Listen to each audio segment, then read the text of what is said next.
Huling-huli nga sa kamera na kahit man natalo ang Oklahoma City Thunder sa Game 4 noong nakarang araw laban sa San Antonio Spurs, pangiti-ngiti lamang nga dito si Shai Gilgeous-Alexander sa bench kasama ang kanyang mga kakampi. Kaya mukhang meron nga itong nakahandang plano sa Game 5. Well, para nga sa inyong kaalaman, kahit man napuwersa ng Spurs ang serye sa best of 3, hawak pa rin naman ng Thunder ang home court advantage sa Game 5 at maging sa Game 7 kapag umabot pa dito. Sinabi na rin naman na Shai Gilgeous-Alexander sa interview, pinapangako niyang sisiguraduhin ng team na maipapanalo ang Game 5 at kailangan makuha agad nila dito ang momentum para magamit ang home court advantage at para ma-outplay ng Spurs simula umpisa hanggang sa pagtatapos. Kapag nakuha nila dito ang panalo, magkakaroon sila na tsansa na i-close out ang series sa Game 6 sa lugar ng San Antonio Spurs dahil dito.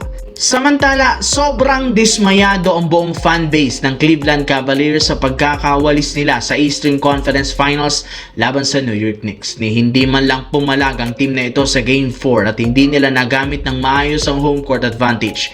Kahit man kumpleto at healthy ang lahat ng mga manlalaro, outplayed nga sila literal. Kaya maging ang superstar na si Donovan Mitchell humingi ng tawad sa nangyari sa kanilang team. Alam nga niya, maraming mga fans ang sobrang dismayado sa nangyari. Pinangako nito na babawi sila sa mga susunod na taon sa NBA. Balak pa rin naman ni Donovan Mitchell manatili sa Cavs at kumuha dito ng bagong contract extension bago pa magtapos ang kanyang kasalukuyang kontrata.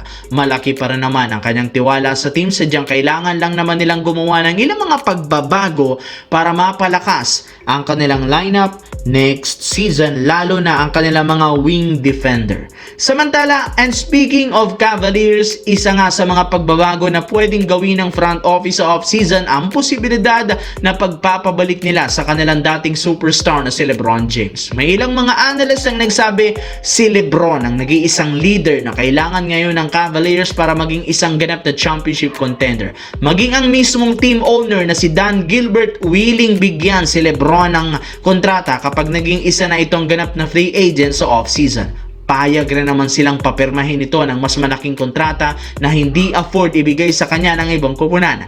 Yes mga idol, ganyan katidesidido ang Cavaliers na makuhang muli ang kanilang dating star player para maitandem kina Donovan Mitchell at James Harden. Kapag nagawa nila iyan, magkakaroon sila ng mas mataas na tsansang mag-compete sa East at makapasok muli sa NBA Finals. Alam naman nga ninyo, dala nga ni LeBron James ang Cavaliers simula 2015 hanggang 2018 sa NBA Finals at eto nga ang nagpabago sa imahe ng prangkisa.